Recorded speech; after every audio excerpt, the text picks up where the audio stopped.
الحمد للہ رب العالمین والصلاة والسلام علی محمد الامین فاعوذ باللہ من الشیطان الرجیم بسم اللہ الرحمن الرحیم۔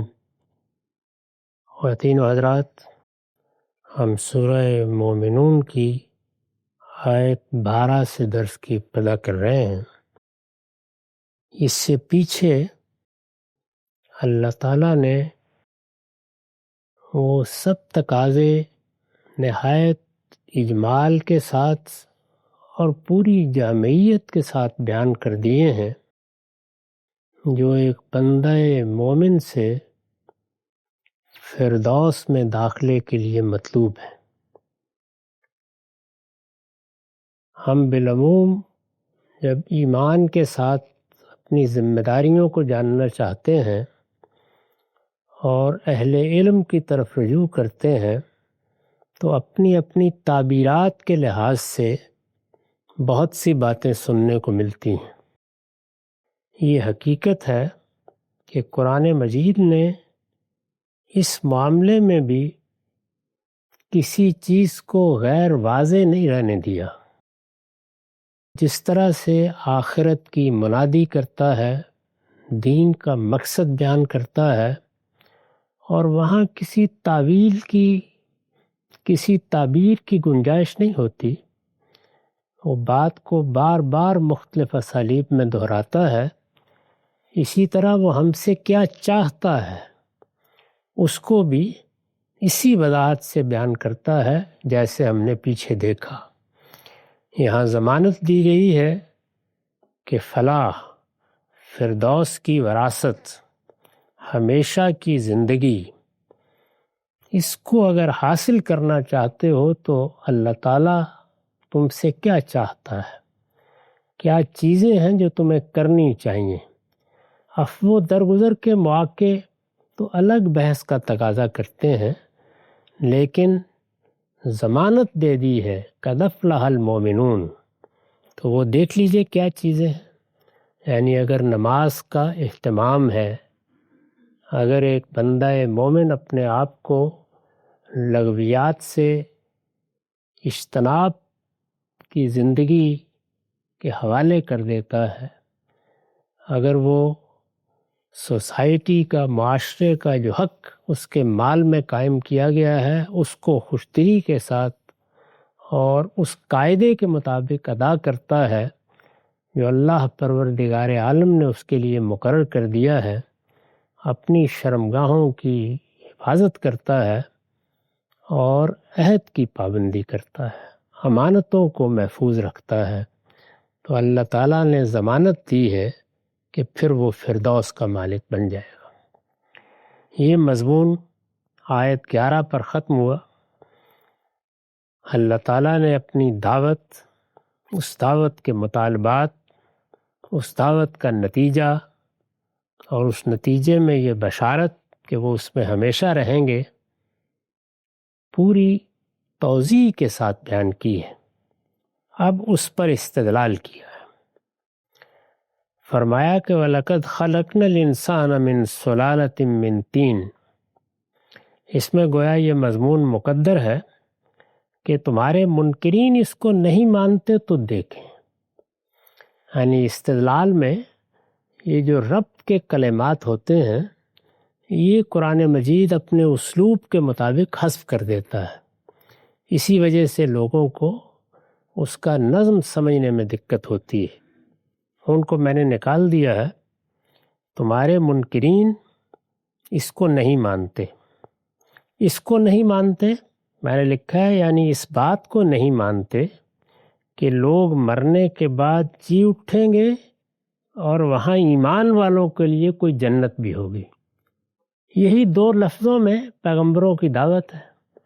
مرنے کے بعد تم جی اٹھو گے اور اگر ایمان اور عمل صالح کے ساتھ وہاں جی اٹھے ہو تو تمہارے لیے فردوس کی بشارت ہے۔ دین یہی ہے، دین کی دعوت یہی ہے، دین کا پیغام یہی ہے، دین اسی مقصد کے لیے دیا گیا ہے، پیغمبر اسی مقصد کے لیے بھیجے گئے ہیں۔ جس شخص نے اس کو مان لیا اس کے لیے بشارت ہے، لیکن اگر لوگ نہیں مانتے، تمہارے منکرین اس کو نہیں مانتے، تو اب استدلال کیا تو دیکھیں، وَلَقَدْ خَلَقْنَا الْإِنسَانَ مِنْ صُلَالَةٍ مِّن طِينٍ، ہم نے انسان کو مٹی کے جوہر سے پیدا کیا تھا۔ یہ پہلی پیدائش کا ذکر ہے، یعنی ایک پیدائش تو وہ ہے جو ہماری آنکھوں کے سامنے مسلسل ہو رہی ہے۔ لوگ اپنی نسل پیدا کر رہے ہیں، لڑکے پیدا ہو رہے ہیں، لڑکیاں پیدا ہو رہی ہیں۔ انسان نے اپنے بقا کے لیے جو اہتمام کر رکھا ہے وہ گویا قدرت نے اس کے ہاتھ میں دے دیا ہے، لیکن پہلی مرتبہ یہ معاملہ کیسے ہوا اس سے بات شروع کی ہے۔ ہم نے انسان کو مٹی کے جوہر سے پیدا کیا تھا۔ میں نے اس کی وضاحت میں حاشیہ لکھا ہے، یعنی ابتدا میں، یعنی یہ جس پیدائش کا ذکر ہے وہ ابتدائی پیدائش ہے، یعنی ابتدا میں جب انسان زمین کے پیٹ میں انہی مراحل سے گزر کر پیدا ہوا جن سے وہ اب ماں کے پیٹ میں گزرتا ہے۔ اس وقت بھی ہم جو خام غذا کھاتے ہیں اس سے اللہ تعالیٰ وہ ایک قطرہ آب کشید کر لیتے ہیں جس میں ہمارا پورا وجود چھپا ہوتا ہے، اور پھر مختلف مراحل سے گزر کر اس کو ایک جیتے جاگتے باشعور انسان کی صورت میں ہمارے سامنے لے آتے ہیں۔ یہ ہم اپنی آنکھوں سے دیکھتے ہیں۔ اس طرح کی کوئی چیز کوئی شخص نہیں بتا سکتا کہ وہ عناصر یا وہ مادے یا ہماری غذا میں جو چیزیں شامل ہیں ان میں سے کہیں ہم زندگی دکھا سکیں، شعور دکھا سکیں، کچھ نہیں ہے، لیکن یہ کہ انہی بے جان مادوں کے اندر سے ہماری آنکھوں کے سامنے وہ قطرہ آب اور وہ بیضہ تیار ہوتا ہے جس کے باہمی ملاپ سے انسان کے بننے کی ابتدا ہو جاتی ہے، اور 8-9 مہینے میں وہ پائے تکمیل کو پہنچ جاتا ہے، پھر رستو افلاطون بن کر باہر آ جاتا ہے۔ پہلی مرتبہ یہ معاملہ کس طرح ہوا؟ قرآن مجید یہ کہتا ہے کہ جس طرح اب یہ ماں کے پیٹ میں ہوتا ہے، یعنی بے جان مادوں سے ایک قطرہ آب اور ایک بیضہ تیار ہوتا ہے، پھر اس کا ملاپ کرا دیا جاتا ہے، یہ سارا معاملہ جو اب تم اس طرح دیکھتے ہو یہ مٹی میں ہوا۔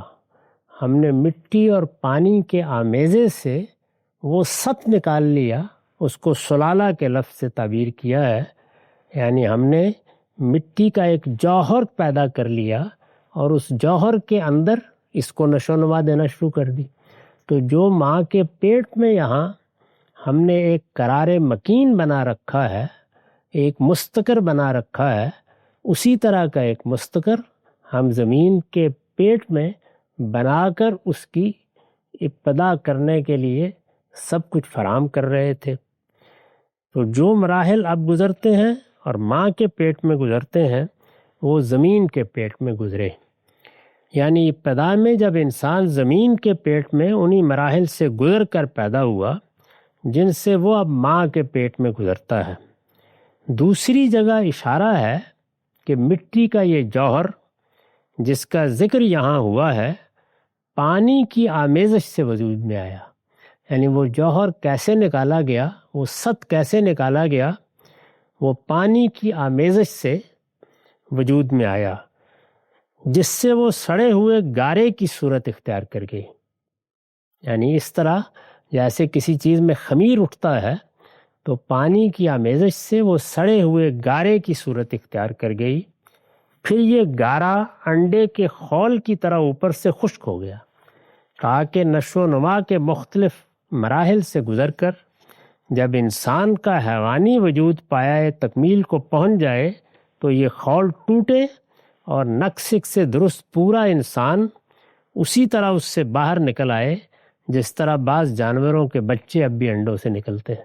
تو اللہ تعالیٰ نے وہ دونوں طریقے ہمارے مشاہدے کے لیے محفوظ کر رکھے ہیں، یعنی ماں کے پیٹ میں انسان پیدا ہوتا ہے اور بہت سے جانور اسی طریقے سے پیدا ہوتے ہیں، لیکن بعض جانوروں کے ہاں ماں کے پیٹ میں جو کچھ بنتا ہے وہ انڈا ہے، اور اس کے بعد وہ گویا ماں کے پیٹ ہی کے طرح پرورش کا سارا سامان لیے ہوئے باہر آ جاتا ہے، اور پھر اس سے ہم دیکھتے ہیں کہ بہت سے پرندے اڑتے ہوئے باہر نکل آتے ہیں۔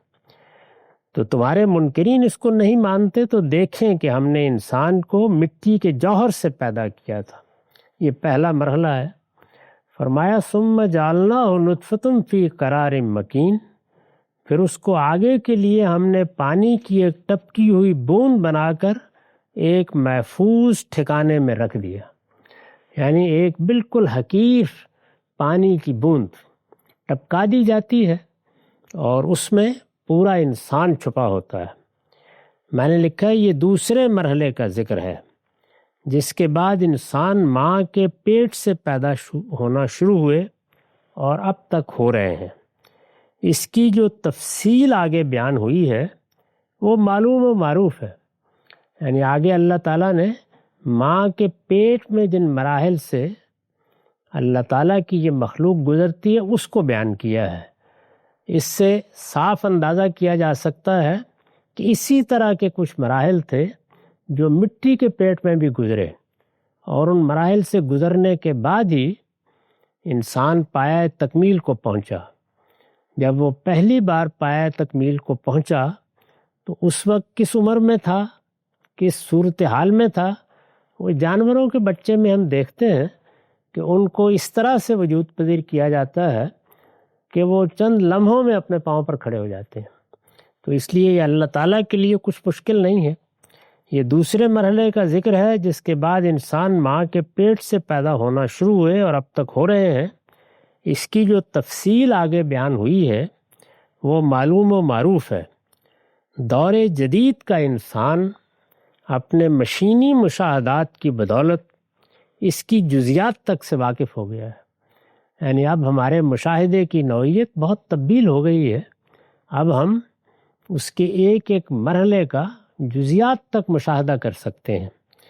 قرآن کا اعجاز ہے کہ اس نے صدیوں پہلے جو کچھ کہا تھا وہ حیرت انگیز طور پر اس کے مشاہدات کے عین مطابق ثابت ہوا ہے۔ یعنی قرآن کے پیش نظر یہاں کوئی سائنس بیان کرنا نہیں ہے، لیکن وہ اللہ کا کلام ہے۔ جو مراحل بیان کیے گئے ہیں اور ان کے لیے جو الفاظ استعمال کیے گئے ہیں وہ اس کی پوری تصویر بنا دیتے ہیں، اور وہ تصویر بالکل مطابق حقیقت ہے۔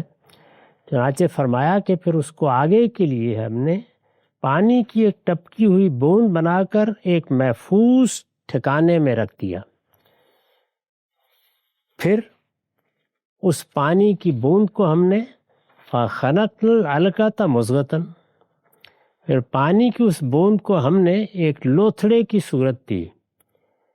فَخَلَقْنَا الْمُضْغَةَ عِظَامًا، پھر ہم نے اس کو ایک لوتھڑے کی صورت دی، یعنی پہلے پانی کی بوند کو جعلنا نطفۃ علقۃ، پھر اس کے بعد فَخَلَقْنَا الْعَلَقَةَ مُضْغَةً، اس کو ہم نے ایک بندھی ہوئی گویا بوٹی بنا دیا، اور فَخَلَقْنَا الْمُضْغَةَ عِظَامًا، اور اس بوٹی کی ہڈیاں پیدا کیں، فَقَسَوْنَا الْعِظَامَ لَحْمًا، اور ہڈیوں پر گوشت چڑھا دیا، ثُمَّ أَنشَأْنَاهُ خَلْقًا آخَرَ فَتَبَارَكَ اللَّهُ أَحْسَنُ الْخَالِقِينَ، پھر ہم نے اس کو ایک دوسری ہی مخلوق بنا کھڑا کیا، سو بڑا ہی بابرکت ہے اللہ بہترین پیدا کرنے والا۔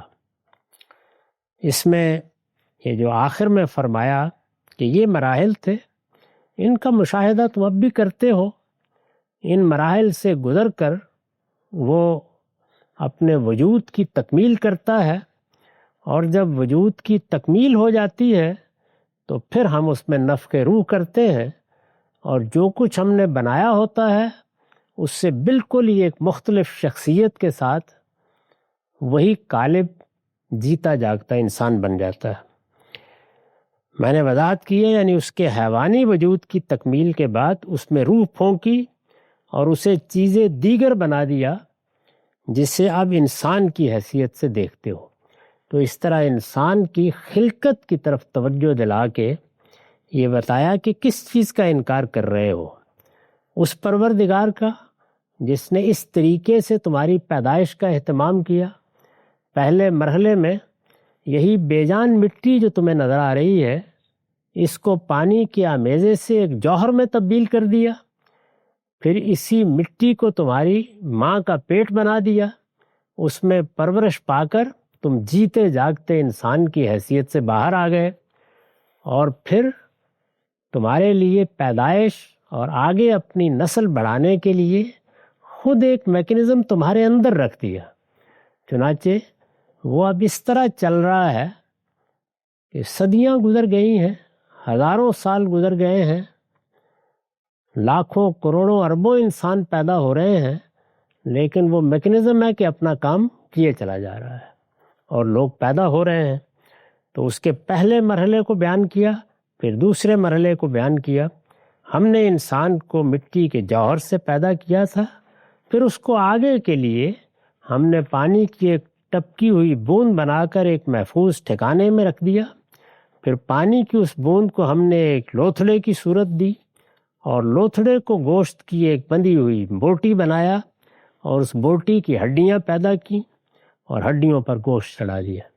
یعنی اس پورے عمل کی تصویر ہمارے سامنے رکھ دی کہ اس کو دیکھو، اور پھر یہ دیکھو کہ اس میں کس قدرت کا ظہور ہوا ہے، کس حکمت کا ظہور ہوا ہے، اس میں کیا اعجاز کار فرما ہے۔ اس سے تم اس کے خالق کو پہچان سکتے ہو۔ یہ خلق کا فعل ہے جو تمہارے سامنے ہو رہا ہے۔ قرآن مجید نے ایک دوسرے مقام پر توجہ دلائی ہے کہ اس کے استدلال کا پہلا مقدمہ یہی ہے، یعنی انسان اس کائنات کو بنتے ہوئے نہیں دیکھ سکا۔ یہ اربوں سال پہلے ہم نہیں جانتے کس وقت بنائی گئی، اس کے بننے کا عمل کس طریقے سے ہوا، یہ انسان کے لیے مشاہدے کی چیز نہیں ہے۔ اس کے بارے میں وہ استدلال کرنے پر مجبور ہوتا ہے۔ یہ بنی ہوئی ہے، یہ حادث ہے، یہ قدیم ہے، یہ بجائے خود محتاج دلیل ہے، یہ مشاہدے کی چیز نہیں ہے۔ قرآن مجید کا طریقہ یہ ہے کہ وہ استدلال کے لیے نہ فلسفیانہ مقدمات کو پسند کرتا ہے، نہ سائنسی مقدمات کو پسند کرتا ہے، اس لیے کہ یہ دونوں چیزیں یا تو ایک خاص طرح کے غور و تدبر کا تقاضا کرتی ہیں، اور اس نوعیت کا غور و تدبر ہر انسان کو میسر نہیں ہوتا، اور نہ آلات کا تقاضا کرتی ہیں۔ یعنی انسان کے لیے اس کے پروردگار کو پہچاننے کے استدلال کی بنیاد اس نے ان وجودی حقائق پر رکھی ہے جن کا مشاہدہ ہر عامی و عارف کرتا ہے، ہر چھوٹا بڑا کرتا ہے۔ اس لیے میں اس کے بارے میں یہ کہا کرتا ہوں کہ قرآن نے فطری استدلال کا طریقہ اختیار کیا ہے۔ ہمارے ہاں جن لوگوں نے فلسفے اور منطق سے متاثر ہو کر علم کلام کی بنیاد رکھی، انہوں نے پھر کائنات سے بات کی ابتدا کی اور کائنات کے حدوث کو ثابت کرنا چاہا۔ اس کے نتیجے میں جو پہلا مقدمہ ہے، یعنی جہاں سے آپ بات شروع کرتے ہیں، آخر کوئی بنیاد ہوتی ہے نا، وہاں سے انسان اپنی دلیل کی بنا اٹھاتا ہے، تو پہلا مقدمہ ہی محتاج دلیل ہو گیا۔ قرآن مجید نے اس کے بالکل برخلاف اس کالم یا کائنات سے بنائے استدلال نہیں قائم کی۔ بنائے استدلال کے لیے ہمیں ہماری خلقت کی طرف توجہ دلائی ہے، اس لیے کہ مادہ وجود میں آیا، کب آیا ہم نہیں جانتے، کس طرح آیا ہم نہیں جانتے۔ ابھی تک جو کچھ ہم نے تحقیقات کی ہیں اس سے بھی یہ راز نہیں کھل سکا۔ مادے کا وجود میں آنا، مادے میں حیات پیدا ہونا، حیات میں شعور پیدا ہونا، یہ سب ابھی اس عالم کے اسرار ہیں۔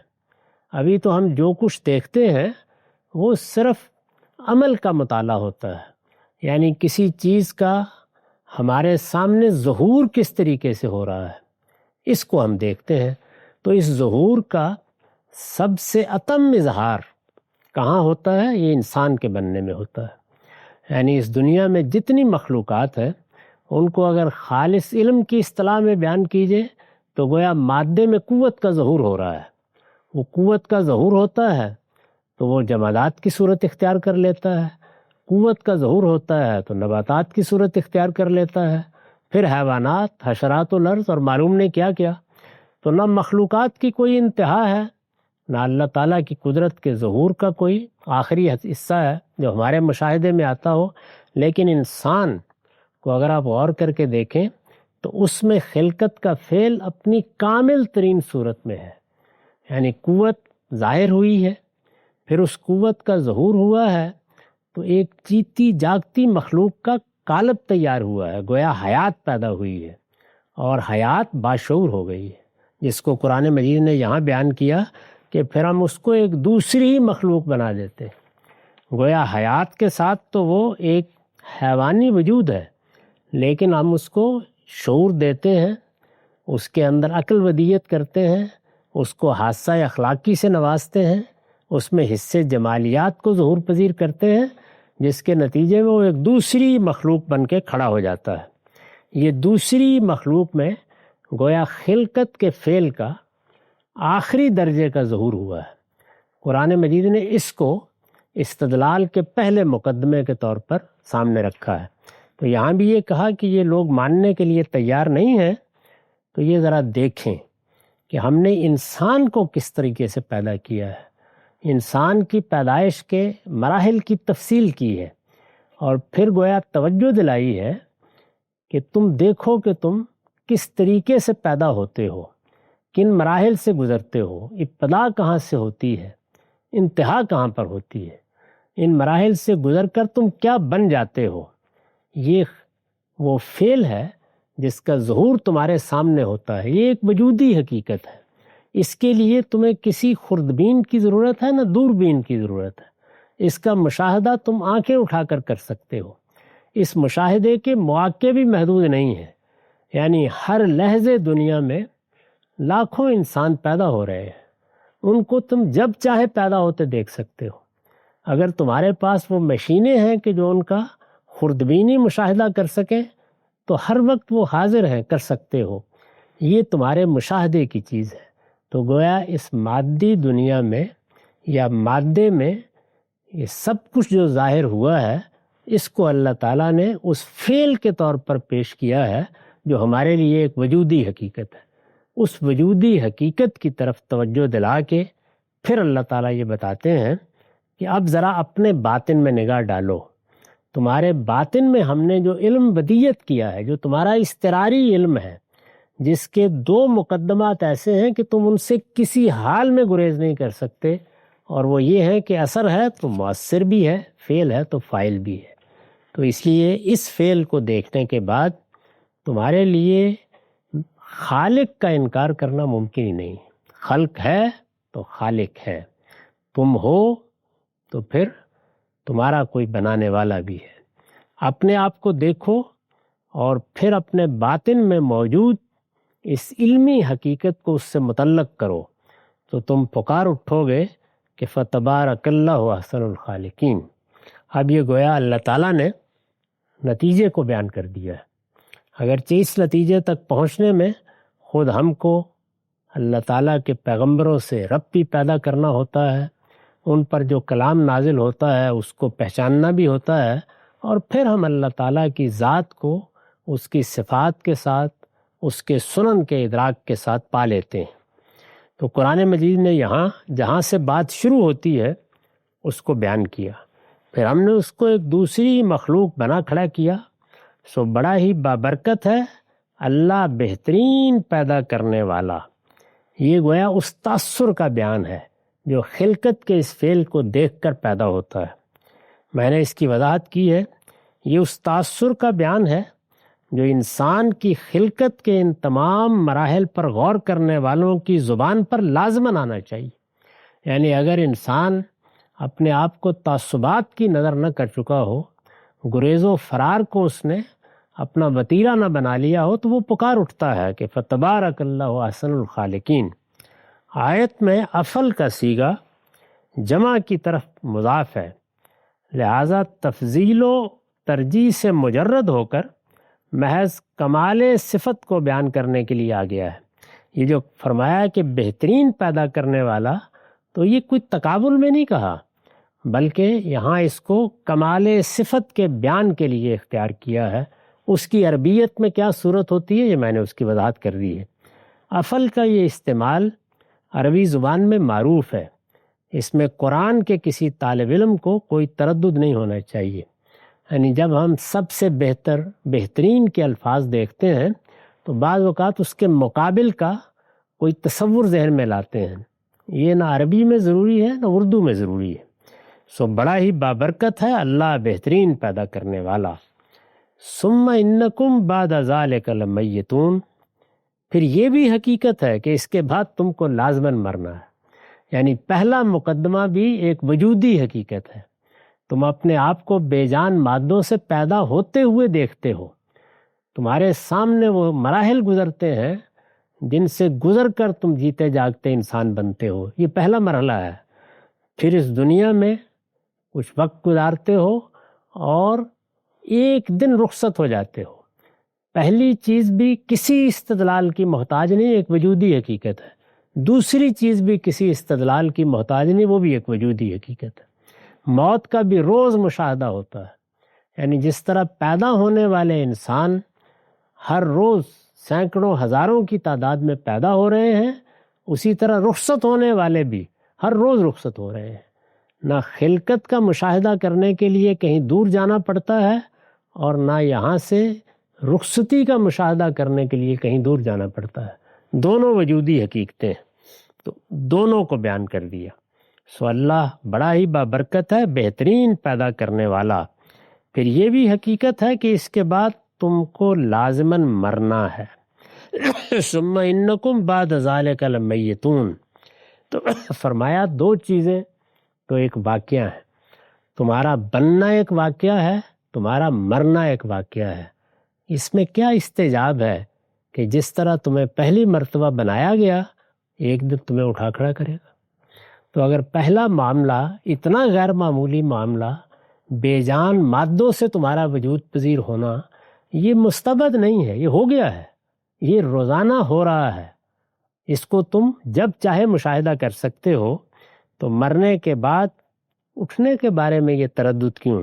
ثم انکم یوم القیامت تبعثون، پھر یہ کہ قیامت کے دن تم لازماً اٹھائے بھی جاؤ گے۔ یعنی پہلی بات بھی بیان کر دی کہ وہ ایک واقعہ ہے، اور نتیجے کے بارے میں بھی کہا کہ جیسے یہ واقعہ لازماً ہوتا ہے، یعنی پیدائش انہی مراحل سے گزر کر تمہاری آنکھوں کے سامنے ہوتی ہے، روز ہوتی ہے، اور مرنا بھی کوئی ایسی چیز نہیں کہ جس کے بارے میں تمہیں تحقیق کی ضرورت ہو، وہ بھی ایک وجودی حقیقت ہے۔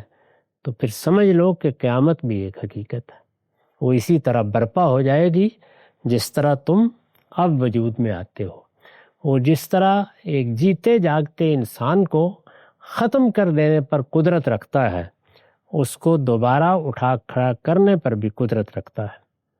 اس پر میں نے لکھا ہے، یہ وہ اصل مدعا ہے جس کے لیے مخاطبین کو ان کی پیدائش کے ان تمام مراحل کی طرف توجہ دلائی گئی، یعنی یہ بات ہے جس کے لیے یہ استدلال کیا گیا تھا، قیامت کے لیے، جو قرآن مجید کا اصل مضمون ہے، جس کی منادی قرآن کرتا ہے۔ تو جو بات شروع ہوئی تھی وہ گویا اسی چیز کو واضح کرنے کے لیے تھی، خلقت کے سب مراحل پر توجہ دلا کے جب معاملہ موت تک پہنچ گیا تو ثم انکم یوم القیامت تبعثون۔ استاذ امام لکھتے ہیں، اب سوال یہ ہے کہ کیا یہ سب کچھ آپ سے آپ ہو رہا ہے؟ کیا یہ ساری تدریج و تکمیل اور ساری تربیت و نگہداشت محض اندھے بہرے مادے کی کار فرمائی ہے؟ کیا یہ تمام قدرت و حکمت اور تمام ربوبیت و رافت بالکل بے مقصد و غایت ایک کھیل ہے جس کے پیچھے کوئی نتیجہ اور انجام نہیں ہے؟ کیا جو پانی کی ایک بوند کو آدمی بنا سکتا ہے وہ اس آدمی کو مرنے کے بعد زندہ نہیں کر سکتا؟ یہی سوالات ہیں جن کے جواب میں نادانوں نے اگرچہ وہ فلسفی اور سائنسدان کے معزز ناموں ہی سے موسوم ہو اختلاف کیا ہے۔ قرآن نے انہی سوالوں کے جواب کے لیے انسان کو خود اس کے وجود کی طرف توجہ دلائی ہے کہ ان کے جواب کے لیے دور جانے کی ضرورت نہیں ہے، خود اپنے وجود کے مراحل پر غور کرو، ہر سوال کا جواب مل جائے گا۔ تو یہ قرآن مجید نے یہاں استدلال کیا، اور اس کے بعد پھر کائنات کی طرف توجہ دلائی۔ ہمارا وقت ختم ہو گیا۔ اقول قولی ھذا واستغفر اللہ لی ولکم ولسائر المسلمین۔